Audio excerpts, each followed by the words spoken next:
So here the four Kumaras are seeing the Supreme Personality of Godhead right in front of their eyes. And they're describing that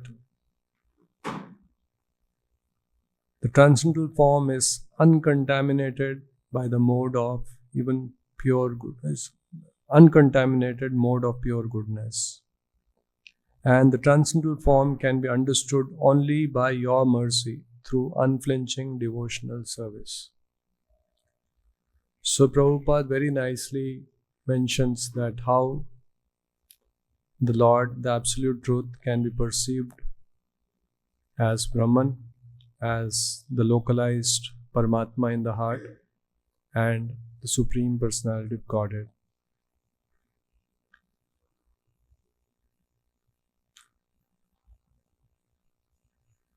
There are many kinds of spiritualists, many philosophers,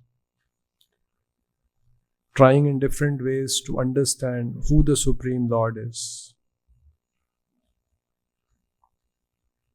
And even among philosophers, even among spiritualists, they have a lot of different understandings. Prabhupada is explaining in the purport that impersonalists who believe in God but think that Lord cannot have a form. Yes, there is some energy, supreme power. Some power is there which is controlling the entire creation.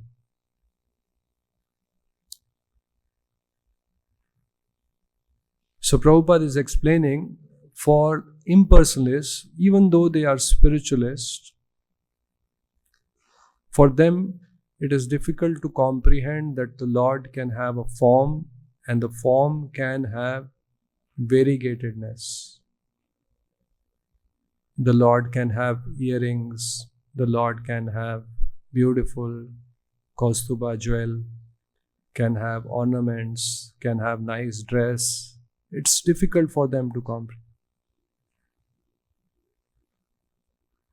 Prabhupada also explains that why it is difficult for them to believe that the Lord has a form, because their understanding about the Lord has come from the negative experience of this material world. Because any form means limitation. Any material mundane body means birth, death, old age, disease. You will not find any human being, any form not going through this transformation. And since they have understanding that Lord is eternal, absolute, supreme power, so He should not have all these shortcomings. Hence, from negative deduction, they come to it cannot have a form. It cannot have variety. But Prabhupada is explaining that the Lord has transcendental variegatedness, untouched by, which is untouched by the contaminations of the mode. It is śuddha-sattva.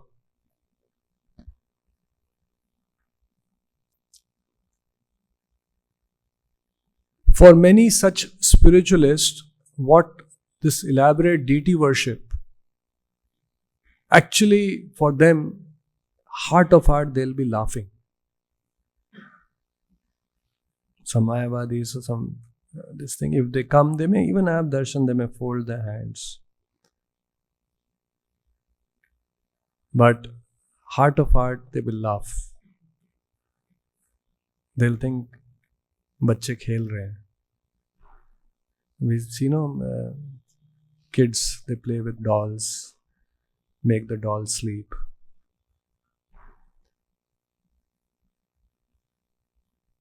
Because they cannot understand.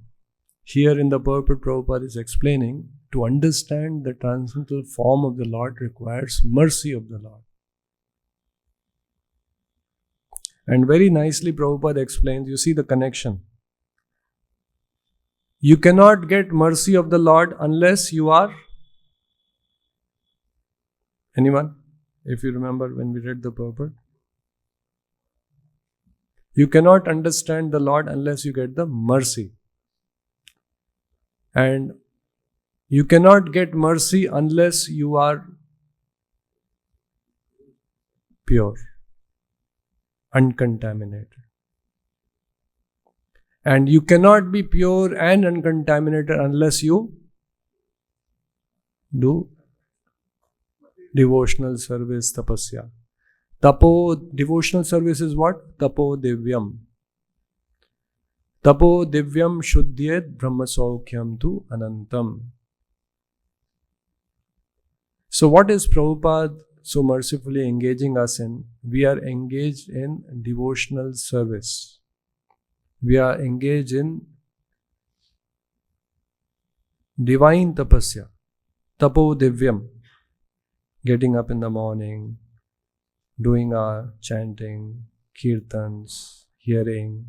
Sometimes, if the taste is not developed, it may be a tapasya. Actually, it is not tapasya.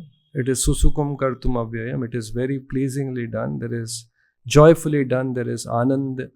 There is lot of happiness. But Prabhupada gives example that a jaundice patient, the sugar candy will look bitter. So we are in that sense jaundiced, diseased state, and hence even pleasing tapasya, which is joyfully performed, looks austere, looks a big tapasya. But unless we do this divya tapasya, tapo divyam, will not get shuddhyet. Shuddhyet of what? Purified of the contaminations of the lower modes, passion, ignorance, even goodness. And unless we get purified, we cannot approach the Lord, we cannot get mercy of the Lord. And unless we get mercy of Lord, we cannot understand the Lord. You see this reverse process. Everyone is not engaged in devotional service. They are engaged in sense gratification, because of which they are getting more and more entangled, more and more dirty, more and more covered by the lower modes. Because they are covered by the lower modes, they are contaminated, they are impure, they cannot get the mercy of the Lord. Because they cannot get the mercy of the Lord, they cannot understand God. And hence, we have so many people who are directly or indirectly denying the existence of God, including so-called religious people. We may think that they are religious, they go to the temple, but heart of heart, if you see, the temperament is atheistic. Why it is atheistic? Because even if it is going to the God, it is not to please the Lord, it is not for purification, it is not for getting the mercy of the Lord, it is to get their senses and sense gratification achieved. It is just like if you go to Chief Minister's office, hundreds of people are waiting to meet him. They are not devotees of Chief Minister. The Chief Minister changes, they'll go to some other person who has the power. The other day we went to meet him. So many people are waiting. And every day, man, there's a whole queue, list of you.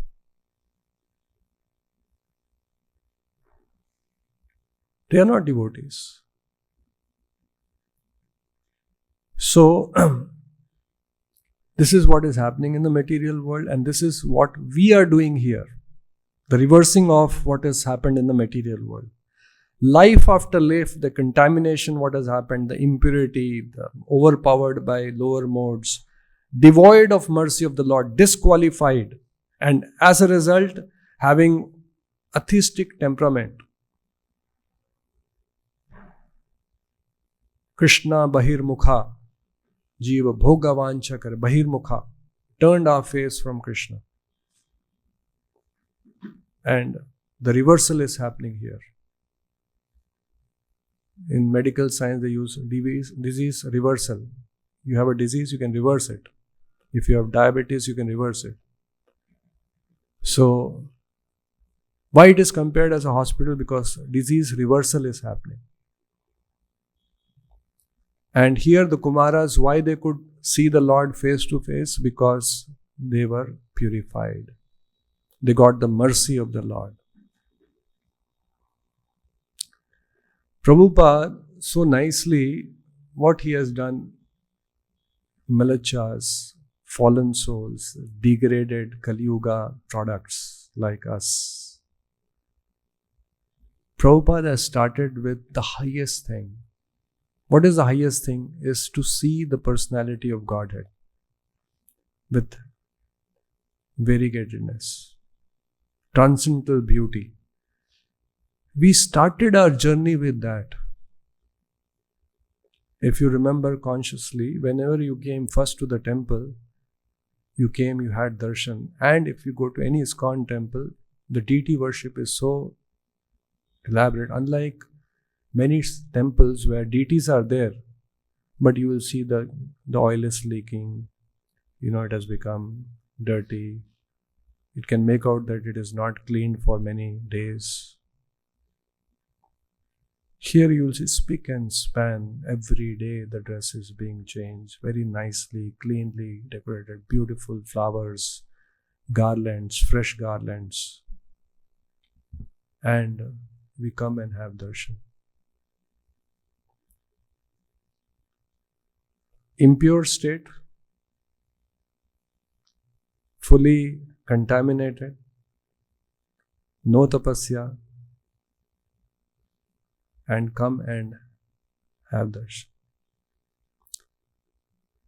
So, Prabhupada explains, for a stone-hearted, the deity is stone.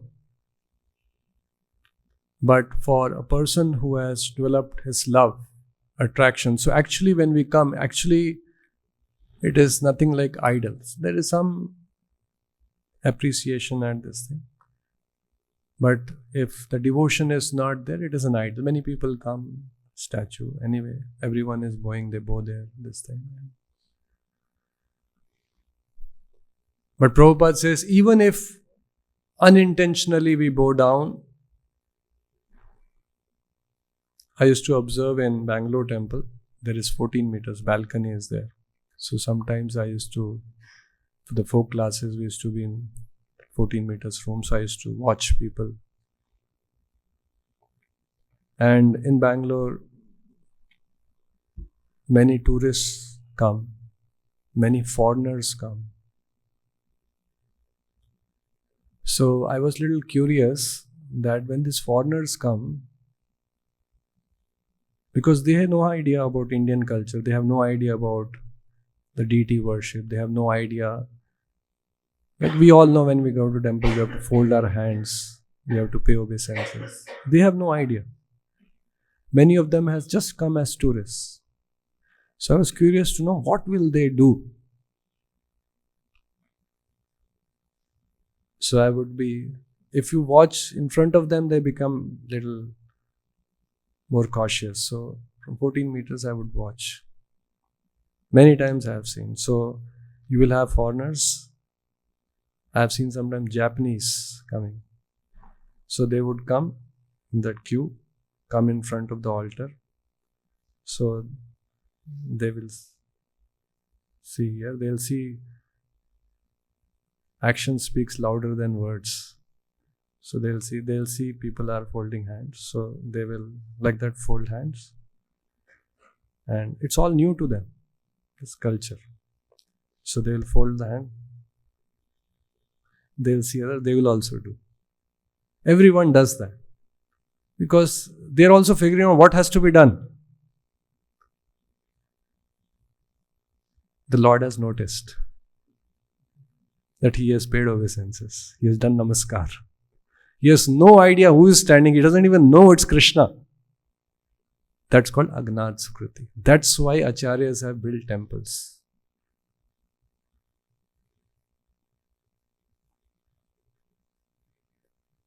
What is the plan of the Lord? The plan of the Lord is to somehow, what is preaching? Actually, we all should have little broader understanding of preaching. Preaching is not just talking about the Lord. Preaching is, what is academics. What is education?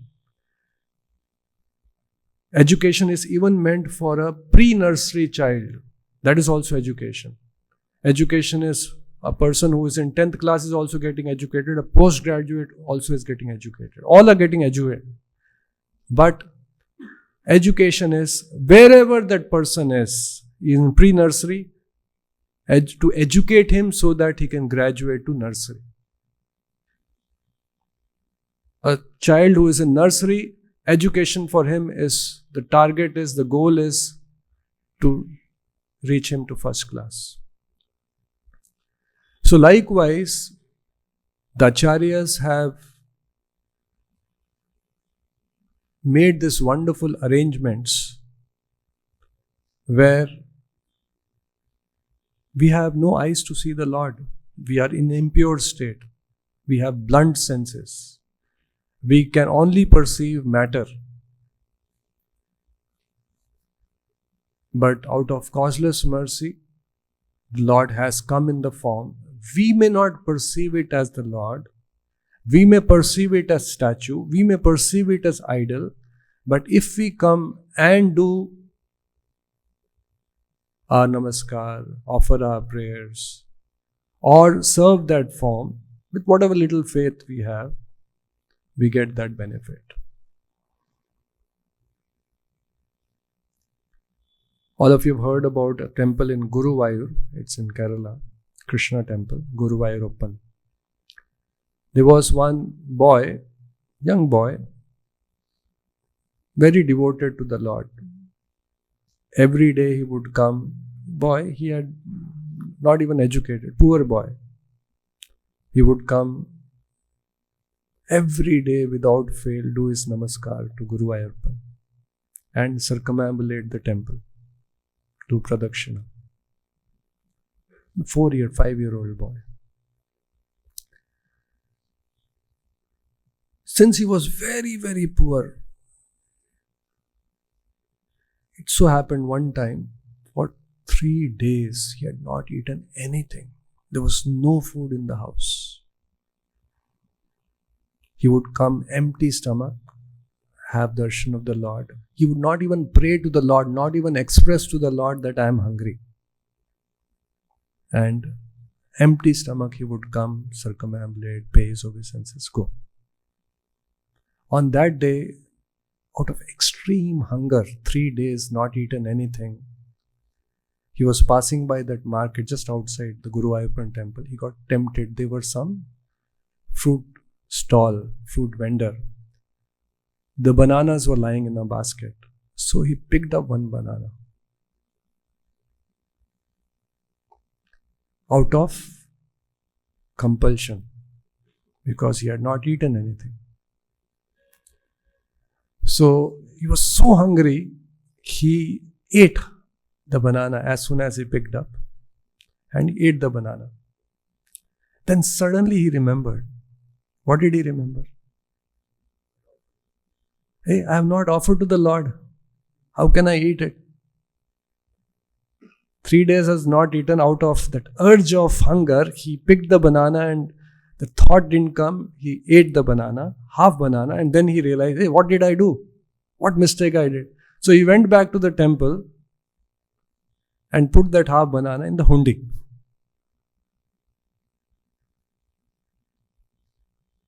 And Lord, please forgive me. Galti ho gayi.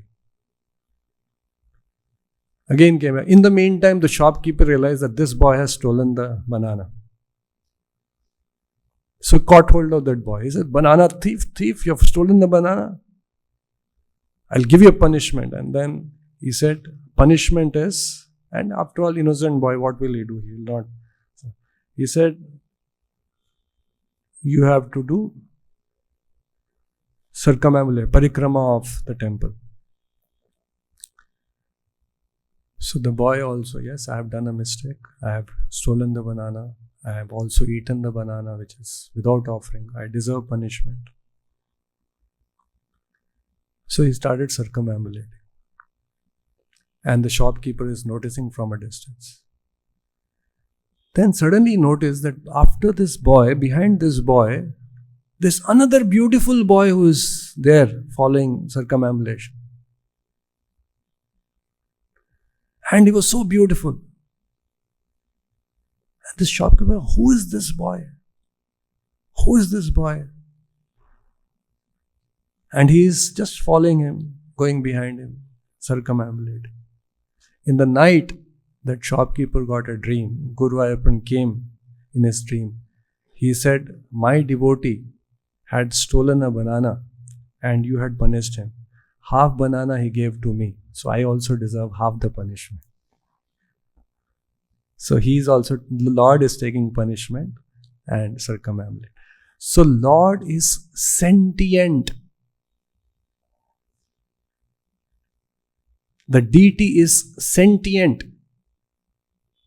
Prabhupada also in one of the Guru Vyas Puja offering, thou is sentient, you have proved. Impersonal calamity you have removed. So it is impersonal calamity as far as understanding of absolute is. It's calamity. You are going away from the truth. The Lord is sentient. He is absolute truth. He is a personality. He has feelings. He has created this world for a purpose. He is maintaining this world. At the right time, He will annihilate this world. Just like, we all create something, maintain something.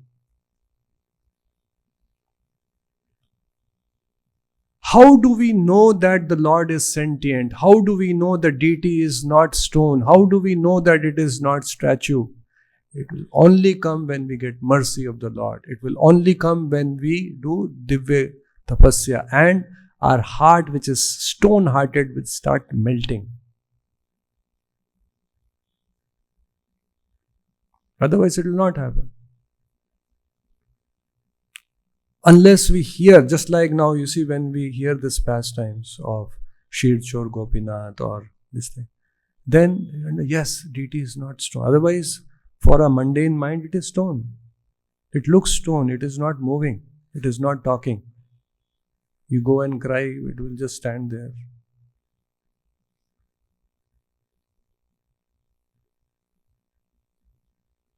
So, we have got this opportunity to serve the Lord. And all our senses are actually impure. Eyes wants to see some mundane form, getting helplessly attracted. Ears want to hear, Bollywood songs. Natural inclination. We want to smell some nasty things.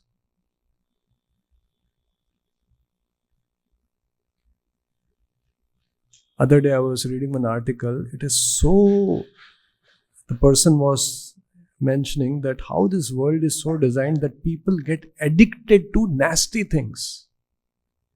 Okay, if they get addicted to something which is very tasty, something which is very nice, most of the fast food things which people get addicted to, they cannot stop but eat more and more, and hence they get obese. It's nasty. If you see non-vegetarian in Mumbai, there is a market where fruits and vegetable market, next to it there's a fish market also. If you just go somewhere nearby, it is so obnoxious, so bad smell. It's almost like dead bodies, dead corpse. Actually, it's a dead bodies, no? But people relish. Why? Because the consciousness has become dirty. Prabhupada says, an alkaline and alkaline liquid, it will not react. Acid and alkali will react. When our consciousness is impure, then impure things there's no reaction. So Prabhupada was once very upset when things were all unclean, devotees were lying unclean, the thing. He said, if you're feeling comfortable with this unclean state, that means your consciousness is unclean. There's no reaction. If a person is in Sattva Guna and he sees things all untidy, all dirt, all these things, he will immediately, what is this? Clean it. First thing, clean it.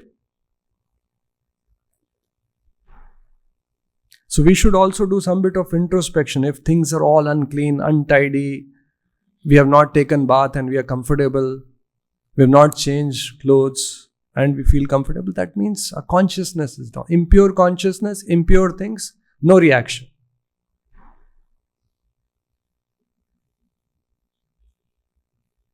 A Brahmana, it is supposed to take bath 3 times. If it doesn't take, he feels something uneasy, uncomfortable. I am not pure.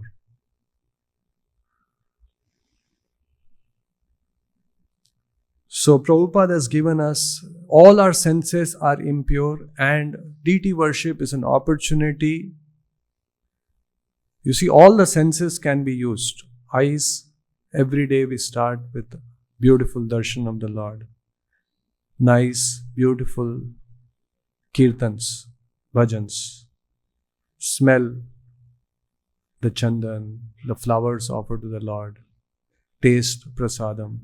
Touch different opportunity to serve the Lord.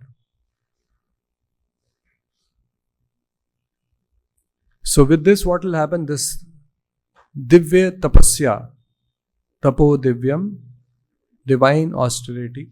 Why it is called divine austerity? Because it is in connection with the Lord. What tapo divyam shuddhyet, will get purified of the contaminations, will get the mercy of the Lord, and will achieve our, what we are hankering for, pleasure, satisfaction, Brahma Saukhyam, happiness, peace of mind, everything will achieve. Prabhupada also explains that since we are amsha of the Lord, we are reflection of the Lord. This material world is called perverted reflection of the Lord. Just like reflection, if you go in front of a mirror, the reflection is there. If you decide that I have to decorate the reflection, or you want to make the reflection look beautiful, or let's say somebody is doing makeup, let's say a lady, and that reflection, you want to do makeup on that, or make that reflection look more beautiful. You cannot apply the makeup on the reflection and make it look beautiful. You cannot decorate the reflection. What you have to do? Decorate the original face. And automatically the reflection gets decorated. So likewise, Prabhupada time and again is explaining that if we have to achieve happiness, the way is not to seek happiness directly, the way is to make the Lord happy. We are amsha of that Lord, and when we make the Lord happy, when we satisfy the Lord, when we offer something to the Lord and please the Lord, then we will be pleased. That is called transcendental happiness. That's called transcendental sense gratification. Senses cannot be, gratification cannot be avoided. Krishna has not made eyes for us to always keep it shut. He's not made this ear so that we don't hear anything. Transcendental sense gratification means connection with the Lord.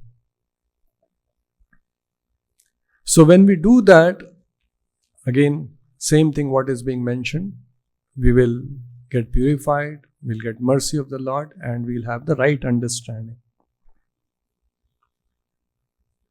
When Krishna went to Duryodhan, before the battle of Kurukshetra, as we know, the Pandavas were great devotees of the Lord, and Krishna was very, very affectionate to the Pandavas because of their devotion, because of their surrender. So he went to Duryodhana as a messenger of peace to negotiate. He says, okay, the Pandavas, they are Kshatriyas. Why fight this battle? Just give them 5 villages and they'll be satisfied. I'll convince them. Sometimes people ask why Krishna encouraged this war. He should have not encouraged. It is not that war, yes, if that is required, ultimately, but all peace methods were tried. So Duryodhan, as we know, denied. He says, forget about 5 villages, I will not give land where even a needle can pierce. But Duryodhan knew that, Krishna is, although he was intoxicated with his understanding of, but he had some idea that this Lord, Krishna, he is powerful, he is with the Pandavas. So he wanted to, although he cannot fulfill whatever he proposed, but he wanted to please the Lord. Because he knew he'll make a difference if the battle starts. He is with the Pandavas, he is siding the Pandavas. So he invited the Lord Krishna, and it seems he offered the Lord a lavish chappan bhog, golden plates.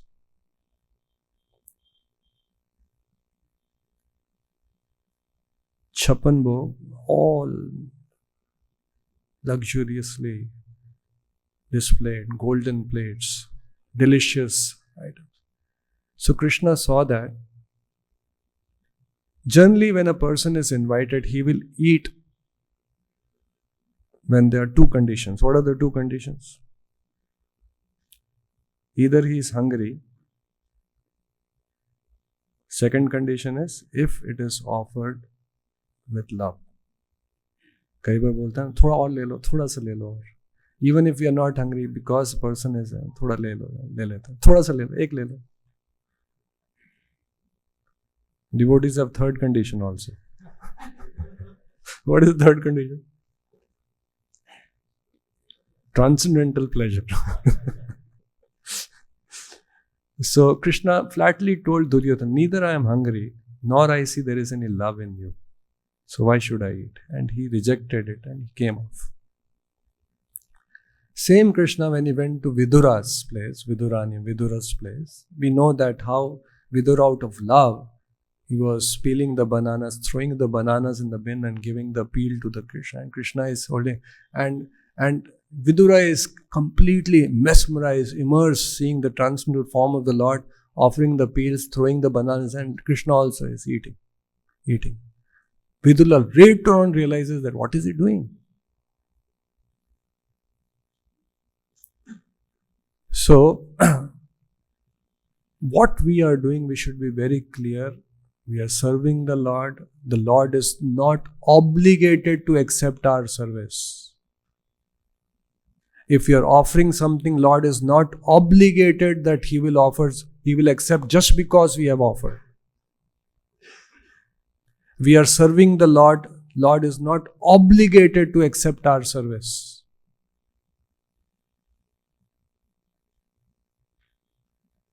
Just because we have offered something, just because we have given something, He is not obligated. He may not accept. Bhavagrahi janar, He will accept if there is love, devotion, surrender. Why Krishna is asking? Because it is not to trigger that transcendental exchange. If we give with love, He will reciprocate that love. If our heart is stone, He will also respond like a stone. So when we are, how will we properly situated? How will we be properly situated? How will we know that what is deity? He is sentient. He has feelings. We have to serve the Lord. We have to serve with devotion. How will we know? Only way is hearing from a pure devotee.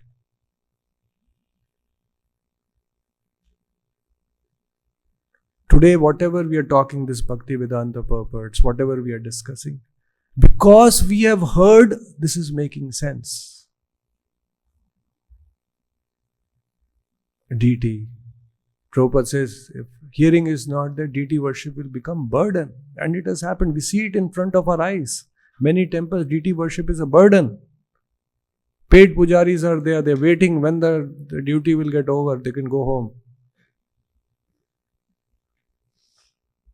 So all of us have to be very cautious. Our devotional service has to be very, very nicely performed.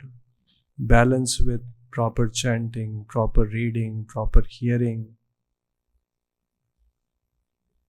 Sometimes a thought may come, why reading? I'm serving, reading, chanting, it's all absolute platform. Yes, it's absolute, but slowly, if Shravanam is not there, time will come. What am I doing here?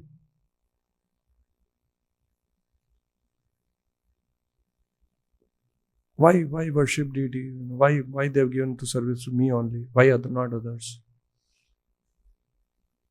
All this mundane comparison, mundane thoughts will come. Why chanting 2 hours? Do with the devotion for 1 hour.